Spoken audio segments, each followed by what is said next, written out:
요한복음 2장 1절부터 11절입니다. 우리 한 절씩 교독하겠습니다. 제가 먼저 1절 읽습니다.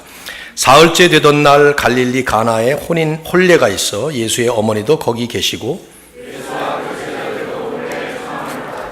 포도주가 떨어진지라. 예수의 어머니가 예수에게 이르되 저들에게 포도주가 없다 하니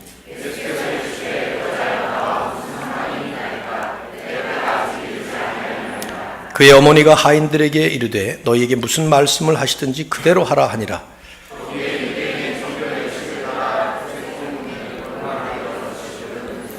예수께서 그들에게 이르시되 항아리에 물을 채우라 하신즉 아귀까지 채우니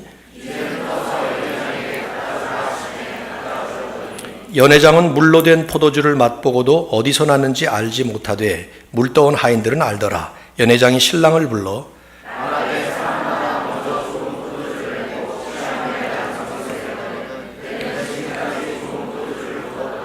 같이 읽습니다. 예수께서 이 첫 표적을 갈릴리 가나에서 행하여 그의 영광을 나타내심에 제자들이 그를 믿으니라. 아멘. 네, 자리에 앉으시기 바랍니다. 우리 청년부에서 신앙생활을 참 잘하고 열심히 하는 한 커플이 어제 결혼을 했습니다. 그리고 이번 주 또 다음 주 계속해서 3주 동안 참 신앙생활 착실하게 잘하는, 왜 웃어요? 커플들이 이제 계속해서 결혼을 하게 됩니다. 난 최근에 참 우리 교회 안에서 하나님이 짝지어 주시는 짝들을 서로 만나서 결혼하게 되는 것을 보면서 얼마나 기쁜지 모르겠어요. 매주 이렇게 했으면 좋겠다는 생각이 들어요. 매주 이 안에서 두 명씩 이렇게 나와서 제가 막 짝을 지어주고 싶은 그런 생각이 들어요. 게다가 요즘은 결혼식이 무슨 이벤트라고 너무 화려하고 아주 심한 낭비를 하는 그런 모습 때문에 좀 마음이 불편한데, 우리 교회 예배당에서 아주 소박하게 이렇게 치르는 그 모습도 참 기특하다는 그런 생각을 했습니다. 분명히 잘 살 거예요. 우리 교회 예배당에서 결혼하는 사람들 정말 특별히 잘 살 겁니다. 호기심이 나서 구글에 들어가서 한번 쳐봤어요. The most expensive wedding. 세상에서 가장 돈을 많이 치른 결혼식 이렇게 쳐봤더니 지금까지 전 세계에서 가장 돈을 많이 들였던 결혼식은 영국의 프린스 찰스와 프린세스 다이아나의 결혼식이었습니다. 결혼 예식에 직접 참석한 사람들 수만 3,500명, 전 세계에 7억 5천만 명이 지켜보는 가운데 TV로 1981년에 이루어졌던 이 결혼식에 들어간 총 비용은 미화로 1억 1천만 달러였습니다. 별로 놀라시지 않는 거 보니까 여러분도 대단하시네요. 아직 깨어지지 않은 그런 기록이에요. 신부가 웨딩드레스, 무려 1만 개의 진주로 덮여진 그런 웨딩드레스를 입고 그 유리마차를 타고 결혼식장까지 갔다 그래요. 전 보진 못했으니까. 참 아쉽게도 두 사람 다 결혼한 지 얼마 안 돼서 각각 다른 사람들과 부정한 관계를 지속하다가 15년 만에 이혼으로 깨어지고 말았죠. 1년 후에 프린세스 다이아나는 연인과 함께 차를 타고 가다가 비극적인 자동차 사고로 그만 죽고 말았습니다. 화려한 결혼식을 치른다고 해서 행복한 결혼이 이루어지는 것은 결코 아닌 것 같아요. 저는 오늘 예수님의 이적 중에 혼인잔치 이적을 택했습니다. 요즘에 결혼식도 있고 그래서 이거부터 하자 그런 생각이 들었어요. 이제 본문을 살펴보려면 당시 결혼에 대한 이해가 좀 필요합니다. 결혼도 가볍게 취급이 되고 이혼도 너무 쉽게 일어나고 있는 오늘날에 비춰볼 때 그 당시 그 유대의 결혼은 그 의미나 비중이 아주 달랐습니다. 우선 결혼의 목적 자체가 결혼하는 그 당사자의 행복에만 있는 것이 아니었습니다. 그들이 속한 공동체 전체와 깊은 관련이 있었습니다. 마을에 가족들이 많아지고 커질수록 그 마을 경제도 좋아지고 또 그 당시 중요했던 그 군사력도 더 많아져서 안전해졌기 때문에 한 사람이 결혼을 하면, 한 부부가 결혼을 하면 그 마을 전체의 유익을 안겨주는 큰 행사로 취급이 됐습니다. 그러니 당연히 결혼식이나 결혼잔치에 이 마을 공동체 전체가 참여를 했어요. 초청했다고는 하지만 다 참여한 거예요. 최소한 일주일 이상을 결혼잔치를 했던 것이죠. 일주일이 훨씬 넘는 그런 결혼도 많았습니다. 그 당시 결혼은 일정 기간 동안의 약혼 관계로 있다가 그 약혼 기간이 끝나는 날 결혼식을 치렀습니다. 하지만 이제 몸으로 하나가 되기 전에 이 말로 혼인 약속을 한 그 자체만으로도 결속력이 있었기 때문에 약혼 자체가 결혼과 똑같은 법적 효력을 가지고 있었어요. 약혼을 파혼하려면 결혼 파혼과 똑같이 이혼 절차를 밟아야만 가능했습니다. 그것이 우리가 보는 마리아와 요셉의 그 딜레마였죠. 약혼한 상태였지만 신부가 아기를 가지니까 문제가 이제 됐던 것이죠. 결혼식이 시작이 되면 신랑과 친구들이 신부 집을 향해서 프로세션, 행렬을 시작을 합니다. 주로 이제 저녁이나 한밤중에 아주 눈부신 횃불 행렬로 진행이 되는 것인데, 신부 집에 딱 도착을 하면 신랑과 친구들이 그 안에 들어가고 결혼 연설을 좀 듣고 뭐 선물 교환을 하는 등 이런 몇 가지 행사를 치르고 나면 신부를 데리고 신랑과 그 친구들이 다시 신랑 집으로 프로세션을 해서 돌아오는 거예요. 그게 이제 성경에 나오는 그런 얘기들인데, 이제 신랑 집에 도착을 하면 그 신랑 쪽에서 배설하는 큰 잔치, 뱅퀴시 시작이 되는 거죠. 그게 이제 일주일 이상 계속 이루어지는 거예요. 그러니까 결혼 잔치라고 하는 것은 우리식으로 하는 간단한 그런 리허설이 아니고 결혼 절차 중에 가장 중요한 파트였습니다. 근데 바로 그 잔치 도중에 오늘 본문의 얘기는 문제가 발생하는 거예요. 그리고 예수님은 그 문제를 해결해 주시는 기적을 행하신 것입니다. 오늘 본문의 11절 마지막을 보면 요한은 이 기적이 예수님의 기적들 가운데 제일 첫 번째 기적이었다, 그렇게 말씀을 하고 있고, 특별히 그것이 표적이라는 표현을 써요. 영어로 sign, 그러니까 우리식으로 하면 표식이다, 그 말이죠. 뭔가를 나타내는 표식이라고 하면서 이 기적을 통해서 예수님은 당신이 누구신가, 자기 영광을 나타내시는 그런 표적으로 이 기적을 행하셨다, 그렇게 말씀을 합니다. 즉 예수님이 첫 번째 퍼블릭 미니스트리를 시작을 하시면서 일종의 데뷔작으로 이 기적을 행하신 거예요. 자, 이제 우리 본문 한번 쭉 좀 잠깐 보셔야 될 것 같은데요. 가나라는 지역에서 일어났는데 그 지역은 알려져 있지 않은 시골 지역이었던 것 같아요. 그래서 이 지역이 나올 때마다 요한은 갈릴리라고 하는 더 분명한 지역 이름을 그 앞에 따라 붙였습니다. 또 신랑 신부 역시 전혀 이름 없이 나오는 걸 봐서 중요한 인물이 분명히 아니었어요. 여러분, 이제 이 말씀을 시작을 하면서 예수님께서 일으키신 첫 번째 기적이 전혀 이름 없는 한 시골 동네, 전혀 이름 없는 한 커플의 결혼식 잔치에서 그렇게 하셨다 하는 그 사실 자체가 이 평범한 사람들의 평범한 결혼식에서 기적을 일으키시는 하나님의 독특한 섭리를 엿볼 수 있는 것이죠. 하나님의 기적이라는 게 그렇다 이 말이에요. 자, 잔치가 한참 진행되고 있었어요. 근데 잔치 중간쯤 됐을 때 예수님이, 어머니가 예수님께 와서 말씀을 하십니다. 아마 제 생각엔 조그맣게 속삭였을 것 같아요. 포도주가 떨어졌다. They have no more wine.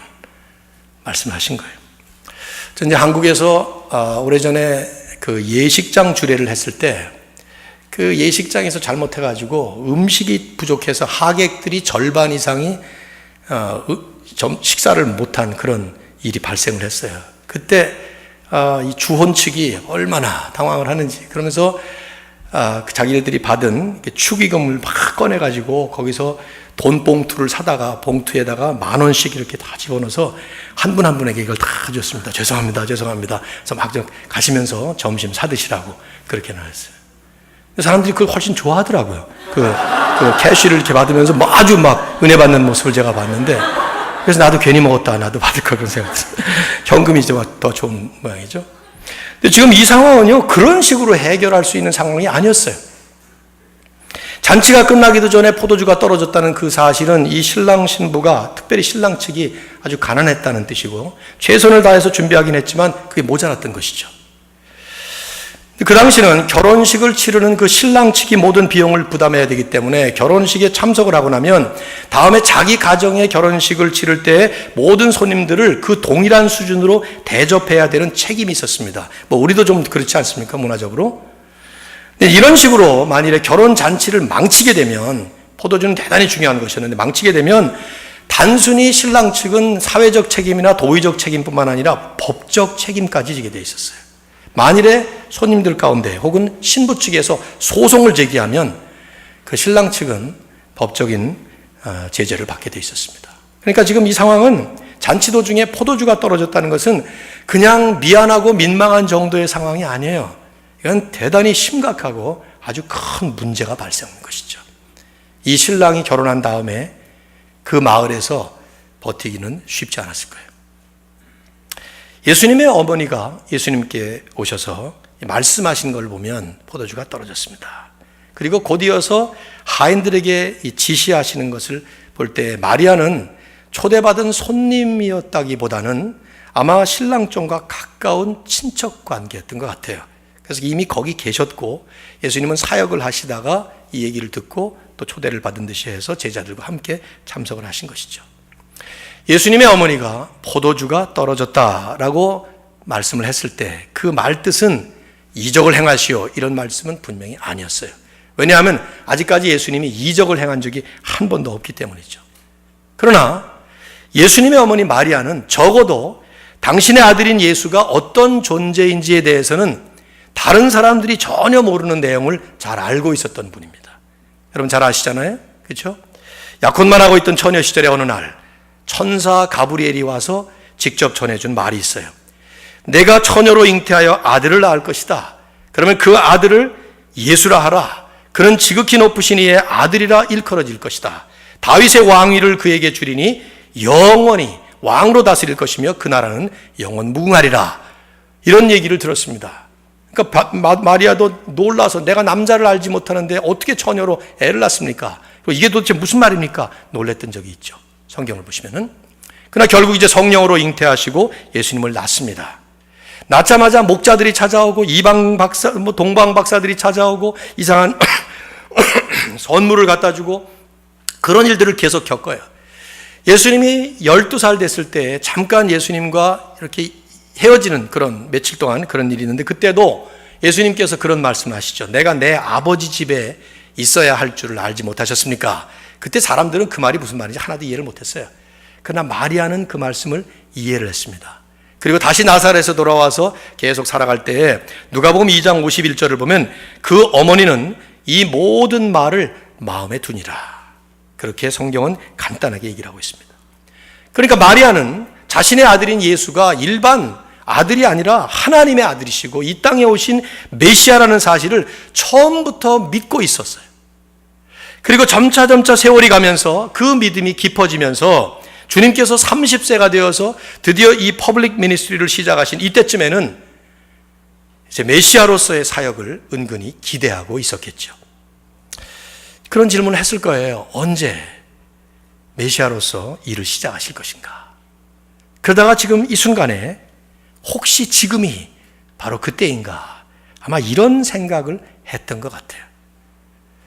분명히 그런 종류의 질문이 담긴 말투로 예수님을 부드럽게 푸시하고 있는 것이죠. 주님께서 뭔가 하실 수 있을 것이다. 혹은 하시리라 생각을 하시면서 포도주가 떨어졌습니다.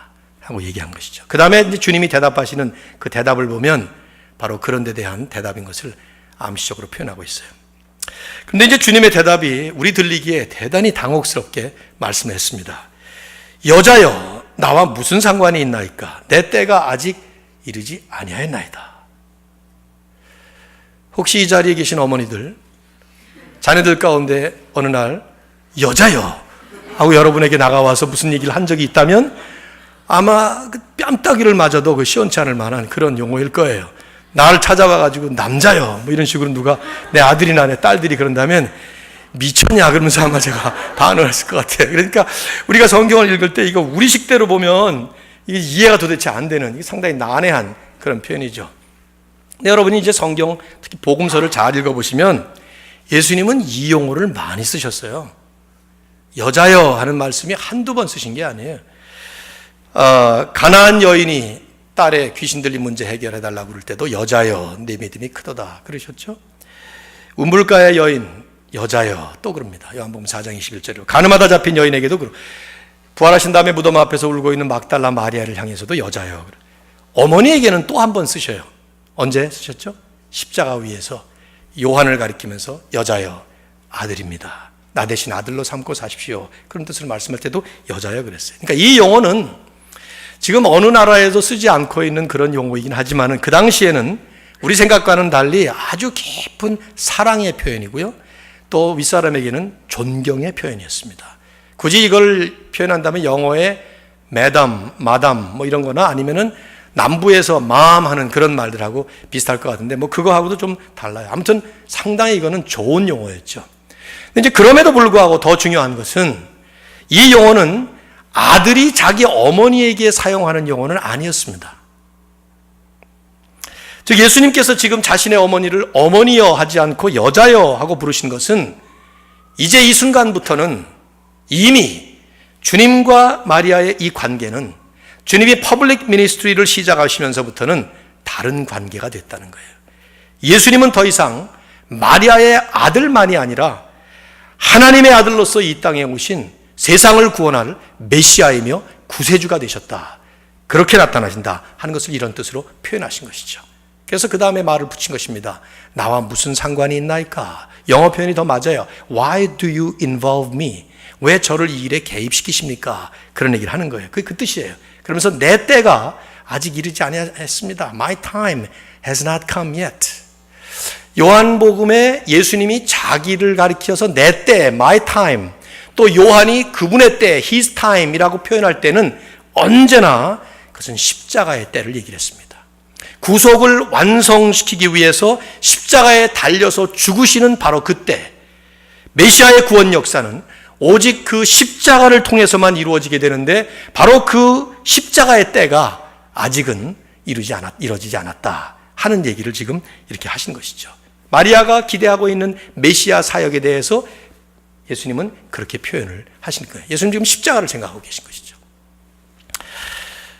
마리아가 이런 깊은 뜻을 어느 정도 알아들었는지 혹은 알아들었는지 못 알아들었는지 우리가 정확히 알 수는 없지만 어쨌든 그는 예수님의 대답을 무정한 말이나 혹은 책망으로 받지는 않았습니다. 오히려 마리아는 그 다음 보면은요, 주님께서 이런 현 상황에 대해서 뭔가 알아서 행동하실 것이다. 혹은 적절한 조치를 취하실 것이다. 그렇게 믿었던 거예요. 그래서 하인들에게 당부를 합니다. 너희에게 무슨 말씀을 하시든지 그대로 하라. 이제 요한은 이 이적을 설명을 하면서 바로 이 시점에 한 가지 중요한 코멘트를 거기다 달고 있습니다. 6절 말씀 같이 읽어보시죠. 여러분이 한번 읽어주세요. 6절 다 같이 시작.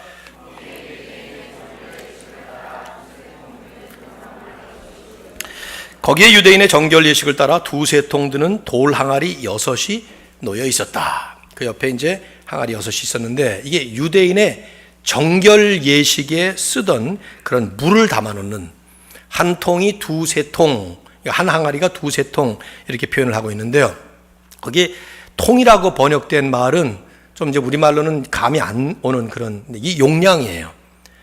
메트레테스라고 하는 이 말은 대략 원 메트레테스라는 한 통이라고 하는 말은 한 9갤론 혹은 10갤론 정도 되는, 그러니까 두세 통이 든다 한 말은 한 20갤론 내지 30갤론. 그래서 영어 성경을 보면 20 or 30 gallons 이렇게 번역을 아예 해버렸죠. 그러니까 한 항아리가 그런 항아리였으니까 그런 게 큰 항아리들이 6개가 쫙 놓여 있었던 건데 그게 뭐냐 하면 그 당시 모든 유대인들은 그들이 지키고 있었던 율법에 의하면 거룩하고 완전하신 하나님 앞에 죄인으로서 나가기 위해서는 반드시 죄 씻음을 받아야 했어요. 근데 그 죄 씻음을 어떻게 받느냐?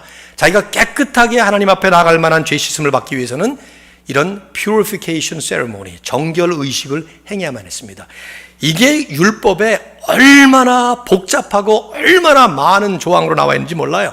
이렇게 씻고 저렇게 씻고 해서 씻어야 되는 거예요. 깨끗하게. 그래서 그 물로 일단 들어가면서부터 위생보다도 종교적인 의식 때문에 손을 씻고 발을 씻고, 여러분 복음서에 보면은 예수님의 제자들이 손을 씻지 않고 음식 먹는다고 뭐라고 막 그러죠. 그 위생 문제가 아니에요. 뭐 위생 문제라면 남이 뭐 더럽게 먹든 말든 그 자기가 무슨 상관이 있어. 안 그래?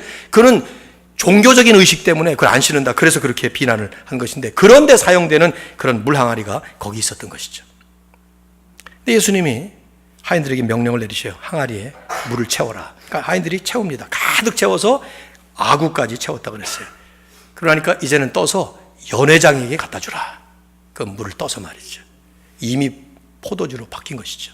연회장, 이 Master of Ceremony라고 하는 이 뱅퀴시라고 이렇게 표현된 이 말은 그 잔치를 전부 주도해 나가는 사람이에요.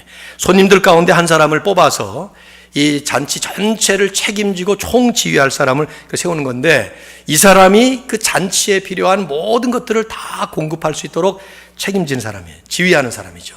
그러니까 이 잔치가 성공적으로 되느냐 안 되느냐 전부 연회장에 달린 거예요. 그러니까 이걸 잘할 수 있는 사람, 그 사람을 신랑이 세워서 하는 것인데, 이제 연회장이 포도주가 떨어진 것을 알았는지 몰랐는지 잘 나와 있지는 않지만 제가 볼 때는 몰랐던 것 같아요. 아마 맛을 딱 보더니 깜짝 놀라는 것입니다. 도대체 이런 포도주 어디서 났지? 하인들은 알고 있었다고 여기 지금 9절에 나오잖아요. 예수님 명령대로 6개의 그 항아리에 물을 가득 채운 것이 전부 다 포도주로 바뀌었는데, 양만 가득 찬 것이 아니라 그 포도주가 극상품 최고의 포도주. 내가 이것도 좀 한번 연구해 보려고 그랬는데, 들어가가지고 한번 최고 비싼 게 얼마짜리인가 보려다가, 너무 포도주 얘기를 너무 많이 하는 것 같다. 그래서 제가 그냥 관둬버리고 말았는데, 알아서 찾아보세요. 아마 그거보다 더 좋은 포도주가 아마 됐을 거라고 생각돼요. 놀래가지고 신랑을 불렀어요. 여보시오, 신랑, 자넨 도대체 이게 웬일인가? 보통 잔치에 가면 처음에 좋은 걸 내놓고 이제 사람들의 혀가 떨떨해져가지고 취하게 되면 그 다음에 이게 질 떨어지는 걸 내놓는 법인데, 자넨 도대체 어디서 이렇게 최고의 좋은 극상품 포도주를 가지고 있었는가? 놀라는 거예요. 여러분, 지금 이 분위기를 이렇게 보십니까? 나와 있지는 않지만 하객들은 그때부터 이 진짜 맛있고, 난 뭐 포도주 별로 좋아하지 않아요. 먹지도 않지만은 쓰기만 하지. 근데 좋아하는 사람들은 엄청 좋아하잖아요. 이 포도주를 가지고 얼마나 잔치를 즐겁게 흥겹게 기가 막히게 했을까 한번 상상을 해볼 수가 있겠는데, 요한은 예수님이 물로 포도주를 만든 이적이 어떻게 일어나는지에 대해서는 설명하지 않습니다. 뭐 다른 이적들도 그렇죠. 어떤 케미컬 프로세스를 통해서 이렇게 됐는지 전혀 설명을 하지 않아요. 다만 잔치 분위기가 갑자기 변화되는 모습만 간단하게 얘기하는 거예요. 큰 낭패를 볼 뻔했던 그 잔치가 갑자기 최고의 극상품 포도주가 끊임없이 공급되면서 최상의 잔치로 돌변하는 이적이 일어난 것이죠. 깊이 생각해 보면 예수님께서는 지금 이 가난한 신랑 신부에게 엄청난 웨딩 기프트를 선물해 주신 셈이에요. 한 신학자는 이런 상상을 했어요. 리안 모리스라고 하는 탁월한 학자는 이 가난한 젊은 부부는 그때부터 남은 포도주를 팔아서 새살림에 크게 보탰을 것이다. 이렇게. 근데 제가 볼 때 아주 정당한 상상이에요. 네, 그랬을 거라고 생각돼요.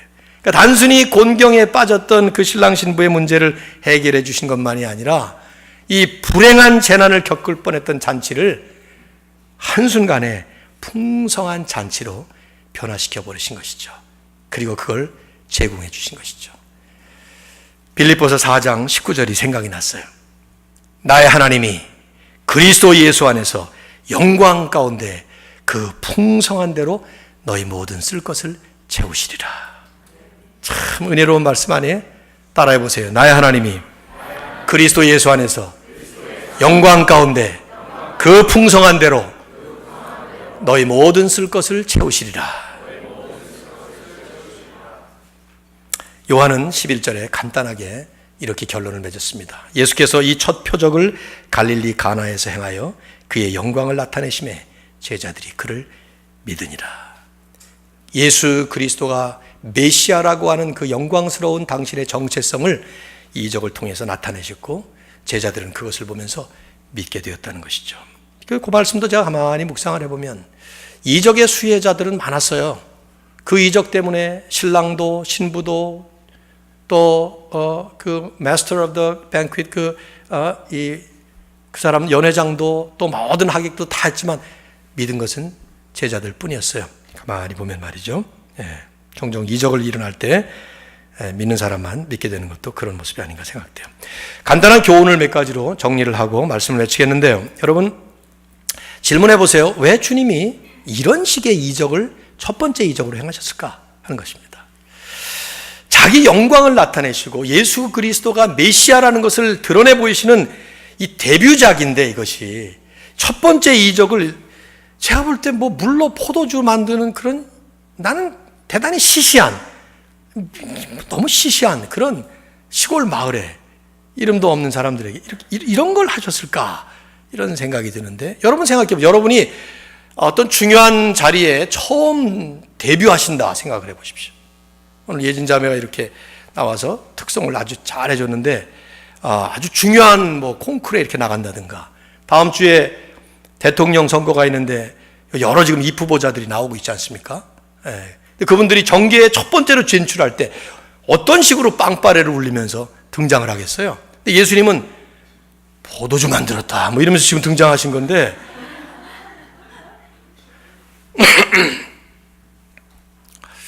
물론 술을 좋아하시는 분들이야 굉장히 좋아할 내용이죠. 저희 이제 작고하신 삼촌은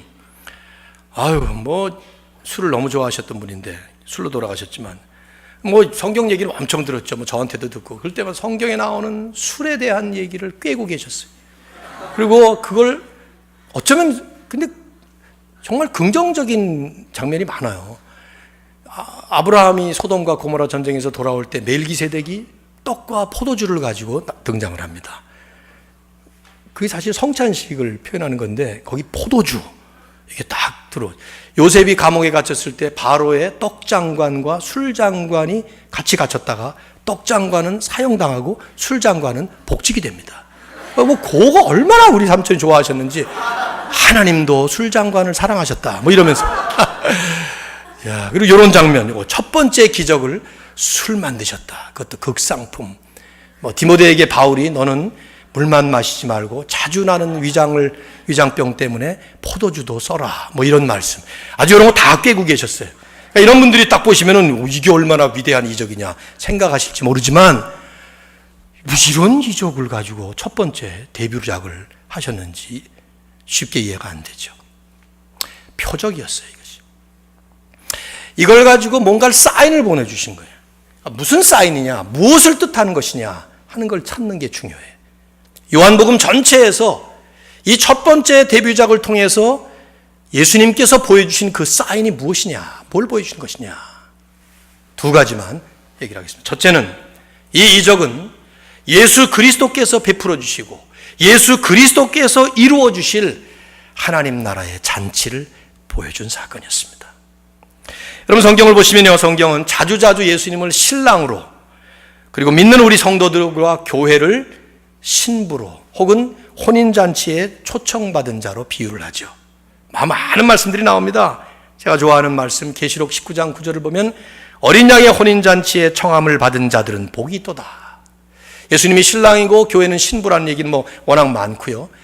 신부일 뿐만 아니라 혼인잔치에 청함을 받은, 그래서 그 혼인잔치를 막 즐기는, 근데 이 혼인잔치는 부족함이 없는, 모자람이 없는, 모든 것이 다 갖춰지고 베풀어지는 풍성한 잔치가 될 거라는 말씀을 성경은 많이 직접 간접으로 얘기를 하죠. 이사야는 이사야 25장 6절에서 이 사건을 이미 오래전에 예언을 했습니다. 만군의 여호와께서 이 산에서 만민을 위하여 기름진 것과 오래 저장하였던 포도주로 연회를 베푸시리니 곧 골수가 가득한 기름진 것과 오래 저장하였던 맑은 포도주로 하실 것이다. 예수께서 오시면, 메시아께서 오시면 그런 잔치가 벌어진다는 거예요. 그 잔치에 충만한 기쁨과 충만한 은혜가 가득한 혼인잔치가 벌어진다는 것입니다. 그 잔치는 예수님이 연회장도 되시고 예수님이 신랑도 되시는 혼인잔치라는 거예요.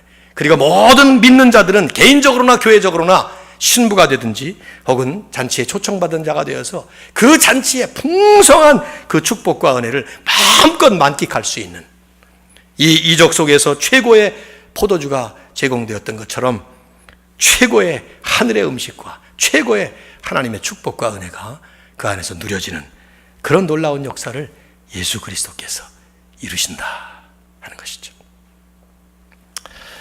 물론 이 혼인잔치는 역사의 마지막 종말에 하나님께서 이제 완성하시게 될 것입니다. 그렇죠? 새하늘과 새 땅이 내려오게 되면. 그러나 이제 이 말씀은요, 그때 이전에 예수 믿는 순간에 모든 믿는 성도들 안에 지금 당장 시작되는 잔치와 같은 축복이 바로 이것이에요. 그리스도를 믿기만 하면, 그리스도를 만나기만 하면, 예수 그리스도의 주시는 그 풍성한 은혜가 마치 잔치처럼 우리의 삶에 부족함 없이 펼쳐진다는 것입니다. 다윗은 그것을 자기식대로 시를 지었죠. 여호와는 나의 목자시니 내가 부족함이 없으리로다. 저는 부족함이 많이 있던 시대에 살아봤습니다. 풍족했던 우리 집안이 한 번에 한순간에 그냥 망하면서 갑자기 부유하던 우리 집이 완전히 그냥 알거지처럼 내려앉는 그런 경험을 청소년 때 했어요. 그래도 저는 많이 누렸습니다만 제 바로 아래 동생 5살 밑에 있던 제 여동생은 참 고통을 많이 겪었죠. 아들만 편애하던 집안이라 저희 집에 계란이 하나 남으면 동생이 그걸 먹었다가는 매를 맞았어요. 오빠가 있는데 그거를 네가 먹어치웠다고. 참 돌아가신 우리 어머니 아버님을 욕되게 하는 말 같아서 그렇긴 하지만 그러면 옛날에 아들들 아들이 뭘 그 대단하다고 그냥 아들 하면서 말이죠. 그래서 그 동생 생각만 하면 늘 마음이 아픈데 부족함, 모자람 그걸 많이 경험해 봤지만 예수님께는 그런 게 없단 말이에요.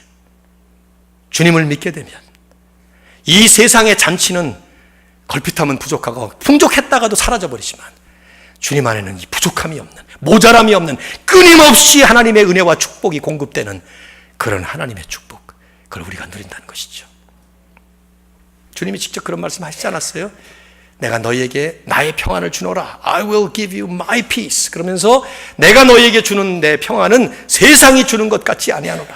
세상이 주는 평안이 무엇입니까? 가짜예요. 한시적입니다. 부분적입니다. 그러나 하나님께서 예수 그리스도를 통해서 주시는 평안은 무엇입니까? 진짜입니다. 부분적이지 않습니다. 가정에서나 직장에서나 학교에서나 어디에서나 평강을 누릴 수 있는 주님 때문에 그리스도 안에서 누리는 평강과 예수 그리스도 안에서 내가 모든 것을 할 수 있는 자족의 은혜가 있기 때문이죠. 이 하나님의 풍성한 축복, 이것이 마지막 때에 완성될 거예요.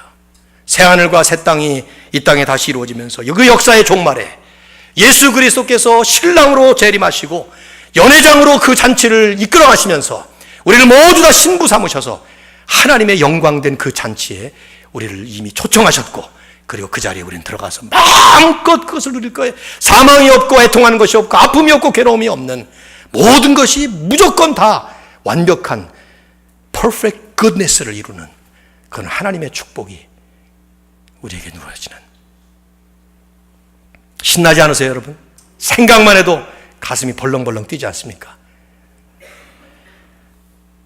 근데 이 잔치는 둘째로 이 본문을 가만히 묵상해 보면 다른 것이 아니라, 다른 방법을 통해서가 아니라 오직 그리스도의 십자가를 통해서만 우리에게 이루어진다는 것입니다. 예수님께서 변화시킨 것은 물을 포도주로 만드신 거예요. 그 물은 율법의 정결의식에 쓰여지던 물이었습니다. 구원의 방편으로서 율법에서 요구하고 있던 그 수많은 유대의식에 쓰이던 그 물을 예수님은 복음의 포도주로 변화시키셔서 예수 그리스도께서 십자가의 죽으심으로 인해서 우리에게 주시는 하나님의 축복으로 지금 이 본문의 이적을 행하시는 것이죠.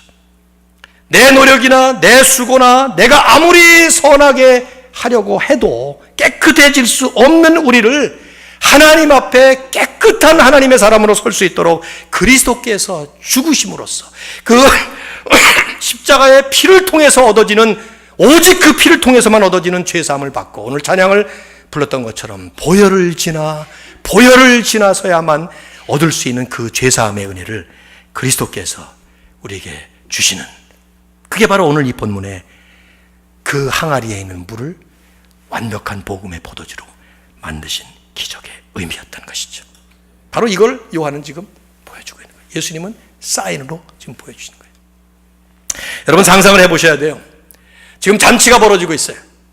신랑과 신부와 연회장과 모든 하객들이 그냥 신나게 즐기고 놀고 있습니다. 근데 그 모든 것이 어디서 왔는가 생각을 해보면 그리스도의 십자가를 통해서 온 거예요. 주님은 그 자리에 혼자 앉아서 당신의 죽으심을 묵상하고 계셨던 것이죠. 이 인사이트는 제가 생각한 것이 아니라 이 웨스트민스터 교수셨고 총장으로 지내셨던, 얼마 전에 작고하신 에드먼드 클라우니 박사가 이 본문을 가지고 설교하실 때 그런 상상을 했죠.